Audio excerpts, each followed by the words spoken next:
dans la discussion générale. Nous poursuivons donc la discussion générale avec Monsieur Philippe Latombe pour le groupe Mouvement démocrate et apparenté. Monsieur le député, vous avez la parole pour 10 minutes.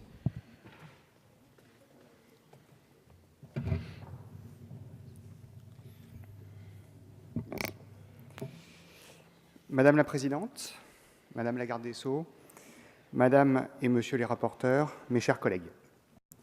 Pour disposer d'avantages concurrentiels, les entreprises investissent afin de développer un savoir-faire et acquérir des informations utiles à leurs activités. Dans notre économie de la connaissance, une grande partie de la valeur d'une entreprise repose sur des biens immatériels. Il existe différents moyens permettant de protéger ces éléments, notamment l'utilisation des droits de propriété intellectuelle ou le droit d'auteur. Mais il existe des savoir-faire et des informations qui ne peuvent bénéficier de ce type de protection et qui ont néanmoins une valeur et doivent rester confidentielles. Ce sont les secrets d'affaires. Partant du constat que les secrets d'affaires ne sont pas protégés de manière uniforme sur le territoire européen, la directive 2016-943 du 8 juin 2016 s'est attachée à établir un niveau suffisant, proportionné et comparable de réparation en cas d'appropriation illicite d'un secret d'affaires.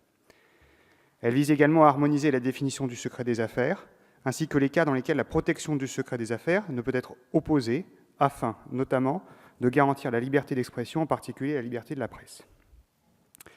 La proposition de loi que nous allons maintenant examiner vise à transposer cette directive, transposition qui, on doit le rappeler, doit intervenir avant le 9 juin 2018. Cette proposition de loi appelle d'abord 2 remarques de forme. La première, pour des raisons d'agenda, la transposition de cette directive s'est faite sur initiative parlementaire et non par le biais d'un projet de loi. C'est à notre connaissance inédit. Et pour cause, le groupe MODEM trouve cela dommageable, car l'utilisation d'un tel véhicule restera encore un peu plus la possibilité d'initiative parlementaire. De plus et de fait, le texte n'est accompagné ni d'une étude d'impact, ni d'un avis a priori du Conseil d'État. Je reconnais bien volontiers que le tort est partagé, car le gouvernement précédent aurait eu tout loisir d'effectuer cette transposition au lieu de le laisser à ses successeurs. Par ailleurs, compte tenu de la sensibilité et de la complexité du sujet, le rapporteur Raphaël Gauvain a décidé de saisir le Conseil d'État pour avis sur ce texte. Il faut ici l'en remercier vivement et remercier également le Conseil d'État d'avoir bousculé son calendrier pour rendre un avis avant la réunion de la Commission des lois de la semaine dernière.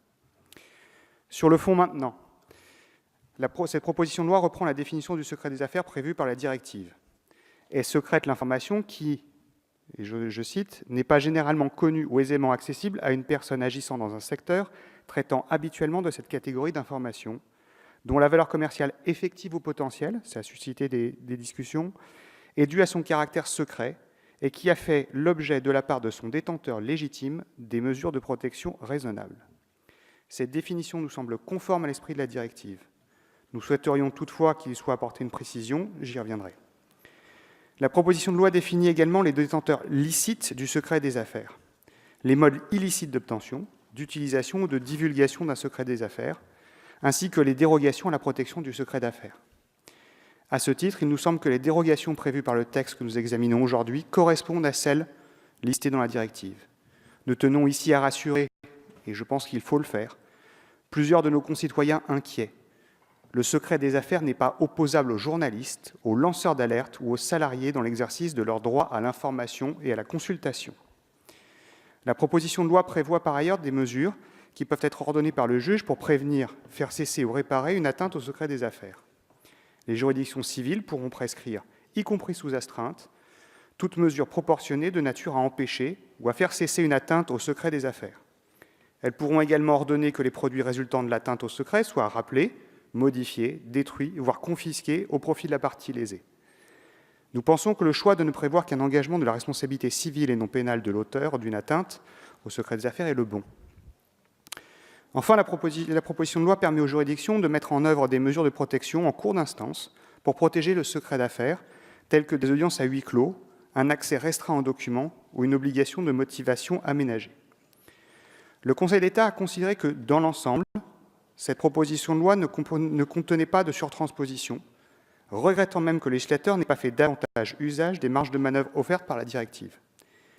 Il a par ailleurs regretté que la transposition n'ait pas été accompagnée d'une coordination avec le droit positif et d'une réflexion sur l'articulation avec les notions voisines.